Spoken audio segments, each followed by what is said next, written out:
ఖమ్మం జిల్లా సత్తపల్లి డివిజన్లోని తల్లాడ ఫారెస్ట్ రేంజ్లో ఒక విషాద ఘటన చోటు చేసుకుంది.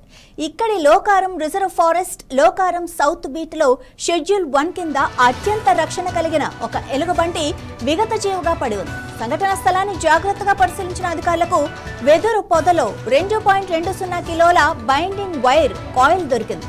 దాన్ని స్వాధీనం చేసుకున్న అధికారులు ఎలుగుబంటికి పోస్టుమార్టం నిర్వహించారు. పోస్టుమార్టం నివేదిక ప్రాథమిక దర్యాప్తులో షాకింగ్ నిజాలు బయటపడ్డాయి.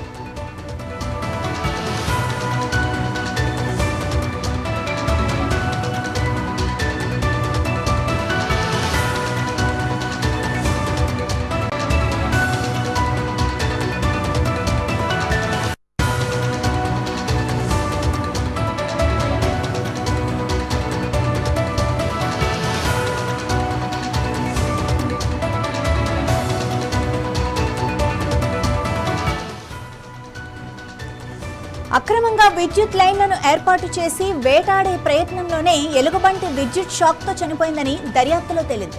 ఈ ఘటనపై అటవీ శాఖ దర్యాప్తు మొదలుపెట్టింది.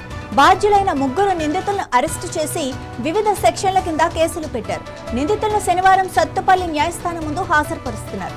విద్యుత్ లైన్ల ద్వారా వేటాడటం, విష ప్రయోగం చేయటం, ఉచ్చులు పెట్టడం వంటి అక్రమ చర్యలకు పాల్పడే వారిపై కఠిన చర్యలు తీసుకుంటామని అటవీ శాఖ అధికారులు హెచ్చరించారు. అనుమానాస్పద కార్యకలాపాలు కనిపిస్తే దగ్గరలోని అటవీ అధికారులకు సమాచారం ఇవ్వాలని కోరారు.